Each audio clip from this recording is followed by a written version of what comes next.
Slava lui Dumnezeu stă în ascunde a lucrurilor, iar slavă împăraților stă în cercetarea lucrurilor. Proverbele 25, versetul 2, Dumnezeu să te binecuvinteze. Suntem în acel text, în acel loc unde Samson sfâșie un leu. Dar de fapt nu el face asta. Este clar că nu este omenești, este clar, este Dumnezeu din el care face asta. Suntem în Vechiul Testament, care ei nu au legământ care noi îl avem. Biblia zice, Pavel explică, legământul nou, pentru că jertfa e mai bună, este un mai bun legământ. Cu alte cuvinte, avem acces la ceea ce ei n-au avut acces. Și un aspect de ceea ce ei n-au avut acces este următorul. Ține-te bine. Este următorul. Ceea ce în vechime, fii foarte atent, ceea ce în vechime, ceea ce în vechiul legământ era rezervat, era păstrat doar pentru o elită de persoane. Cântăresc bine cuvintele, doar pentru o elită de persoane. Și anume, ce era păstrat doar pentru împărați, ce era păstrat doar pentru proroci, ce era păstrat doar pentru preoți. Deci, un număr mic de oameni în nou legământ, toți care fac legământ cu Dumnezeu prin Iisus Hristos, toți au acces. În zilele din urmă, voi turna din Duhul meu peste fiecare faptură.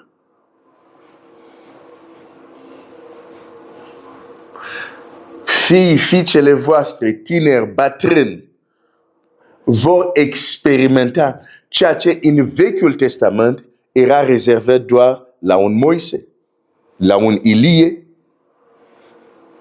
la un Aaron, la un Samson, la un judecător. Și ce anume? Ce anume? Duhul Domnului să vină peste. Și Duhul Domnului a venit peste Samson și Samson a sfâșiat leu. Dar Biblia menționează clar, Duhul Domnului a venit peste el să ne spună că nu este el, este Dumnezeu din el care a făcut. Aceste experiențe rezervat doar la un număr de elită, un număr mic în Vechiul Testament, în vremurile care le trăim, este și valabil și pentru tine. Este și valabil și pentru mine. Și anume și noi putem trăi. Ce înseamnă să faci un lucru, dar și tu, și dacă sunt alți oameni martori, vor fi convins că nu ești tu care ai făcut asta. Vor fi convins că nu este omenește. Chiar dacă sunt niște filisteni, vor zice, nu, care este sursa? Cum ai făcut asta? Că un om n-are cum să facă asta. Sigur ai un secret. Și secretul care este? Hristos în noi, nădejdea slavei. Secretul care este? Avem acum acces la ceea ce doar proroci, doar împărați, doar o elită anume avea acces în Vechiul Testament.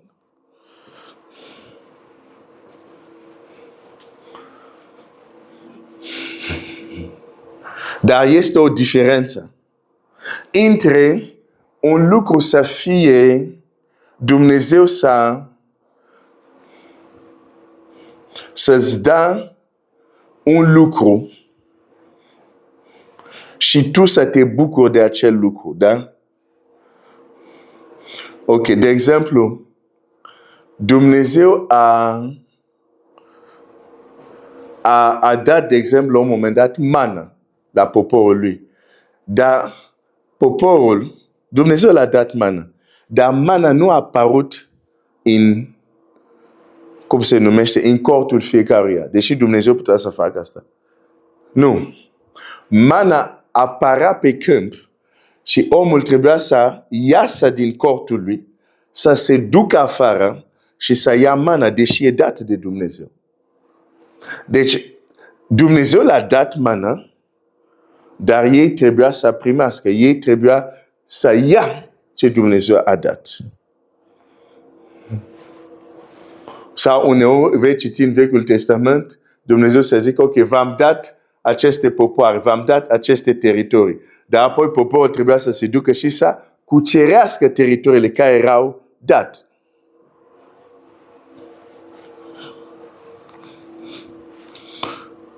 Dar este pentru noi. Este pentru tine. Este important să știi lucrurile care sunt pentru tine. Domnul Iisus, când plânge pe Ierusalim, plânge. Îți dai deja seama că nu este un lucru bun ca un om ca Domnul Iisus, Dumnezeu întrupat, să plângă pentru Ierusalim. Nu anunță ceva bun. Matei 23 zice așa.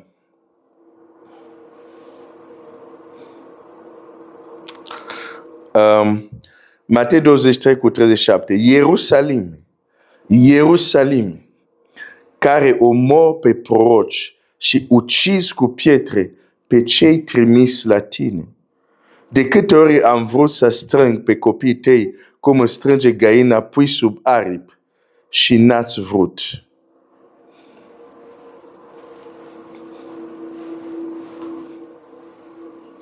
Și apoi este un alt text care îl caut.